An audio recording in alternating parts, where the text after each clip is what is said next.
Hello again. We are driving home in some Austin traffic downtown. I'm going to put you outside. It's going to be really windy and ugly, so hopefully I can mute the audio. But I wanted to see how if the camera adjusts for exposure changes. It looks like it does.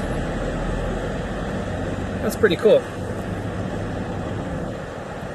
Yeah, so it looks like it is making adjustments to the exposure, which is kind of all I wanted to test right now. But when I put it outside, you can see the sky goes from being white to blue, which means it's... I guess you can't hear me talk whenever I do that. It means that whenever the sky goes from white to blue, it means that it's lowering the exposure to compensate for the new scene. That was one of my concerns, is whenever you start a video on this and then change to a new lighting environment, will the camera / recording, I guess it's the phone that's controlling it, but I don't know, maybe it's the camera. But will it adjust the exposure settings? It looks like it does. The adjustment on my screen looks a little choppy. I'll have to watch the review if it's a smooth transition or not. Either way, I guess it's not the end of the world, but it would be nice if it was obviously a smooth transition. But so yeah, this is my car. Pretty much live in here. You can look around. I've got some sleeping equipment. Got some car seats there in the back. Pretty awesome. Bunch of technology. Cords everywhere. Yeah, I'm gonna put you outside. Let's take a look at traffic.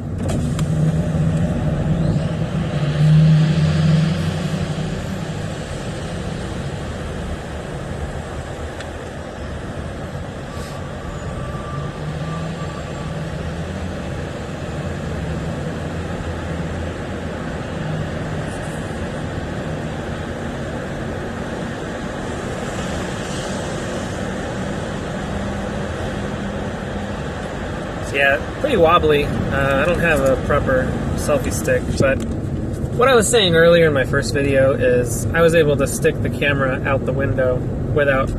My phone is literally on the dash of my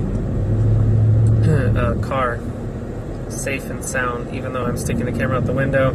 I have a 3-foot USB extension cable, so now there's 3 cables involved. There's a micro USB to USB-A, which I guess is like the standard one.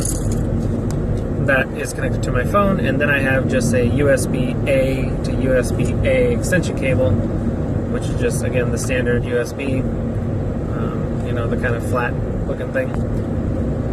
And then, of course, finally, the more metallic and sturdy USB-A to micro, USB Type-C. So annoying to say, but hopefully you get the idea. If not, I guess I can go through it with more detail later, but it's pretty straightforward. But yeah, so anyway, I have a lot of leverage. I can move this camera around. Actually, I'm going to put you right here as I drive, which is totally not safe, but you can see my phone there. And the cord setup. I've got a lot of slack on this cord, so I could potentially hand this camera to, say I was interviewing someone way over there. And this isn't even my longest USB extension cable, but I could position the camera on a tripod or whatnot. Now, I don't have any mounting hardware, but that's pretty easy to figure out. Even tape might work for that. But anyway, getting that camera off the phone, I think, is very important. So something to think about. I was kind of regretting not being able to just... The downside of this is I have this long cord and cables and stuff, and it's not very incognito. It's not very... it's very noticeable. It looks like equipment. What would be very cool is to be able to just plug this into the back of your phone, walk around with it. People probably think you're texting or something. I mean, they won't think anything of it. Which is a little different than when I'm walking around with it. I'm holding it kind of like a camera, so it looks pretty obvious. So I would like the option to be a little bit more discreet, just by plugging it straight into the phone. I'm hopefully going to find a really short adapter. We'll see. So far I've tried 2 and they don't work, but really short adapter that just goes USB-C directly to USB micro, but so far no such luck. But that would be cool. Or I could just get a USB-C phone eventually and then be able to enjoy this thing the way it's meant to be enjoyed. So anyway, yeah, I hope you're enjoying the footage. Hopefully you're looking around, not just staring at my face.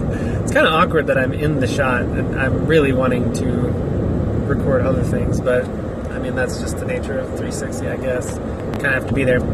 I was thinking about it, and it would be pretty cool to like mount the selfie stick or some sort of tripod to like a remote controlled tank or car, something that drives nice and slow and steady, and be able to essentially have VR. And I know you can mount these on like airplanes and drones and such, but I was thinking more for being able to do like a walkthrough, say like a property tour.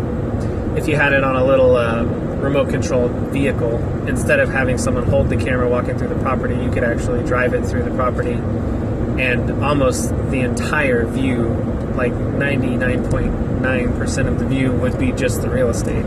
If you look directly down, you might see a little bit of the vehicle, but that would be pretty cool. That would be pretty bizarre to have a moving camera that's in 360 degrees and nobody is holding it. It might throw some people through a loop, like, what? How is this possible? There's just this floating ball.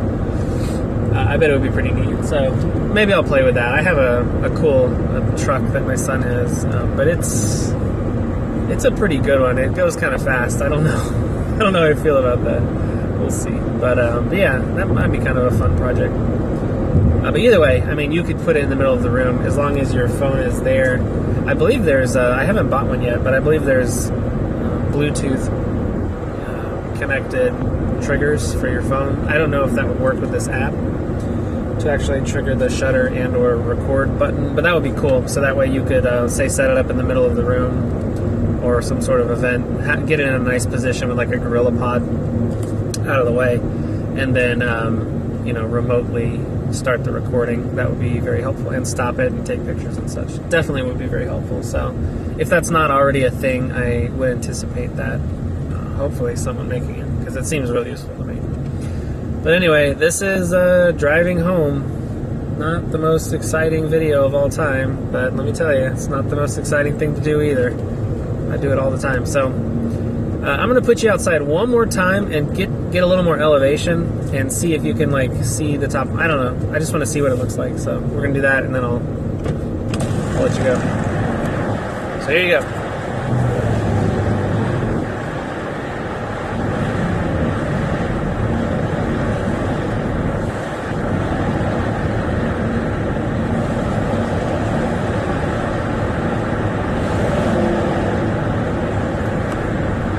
How's that for a thing of beauty? You are flying a couple feet above my car as it drives. That probably is a cool perspective to have. You know, the quality of that first video, I'm really hoping it's, maybe YouTube is still processing it, but it's real jaggedy and artifacty. So if that's the quality we're going to get from this, that's still fine. Like I said, it's more of a toy right now, but I know that the Gear 360 from Samsung is a much higher fidelity, and we'll see. Perhaps the difference is more significant than I imagined, but I know that with YouTube videos, when you first upload them, they don't render back at their highest resolution necessarily. It has to like process it at all different resolutions. So maybe I was watching a 720 version of it and the 1080 hasn't been rendered. I don't know. But we'll see. Hopefully it looks good to you. I still think it looks fine for what I need, but I would like it to look a little better, I'm not going to lie. Even some of the images, I found that I had to process them quite a bit, stylize them quite a bit, to get them to look a little more polished, just straight out of the camera. Not that the image looks bad, but you'll see like some pretty bad artifacting, like JPEG artifacting and such.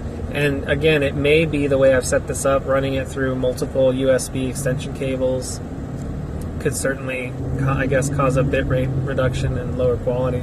I don't know how that works, but I guess it's possible. So we'll see. I'm going to do a lot more testing, and we'll experiment with it. But so far, very happy with it, as I've already said.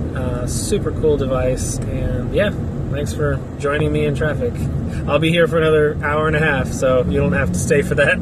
But talk to you later. Bye.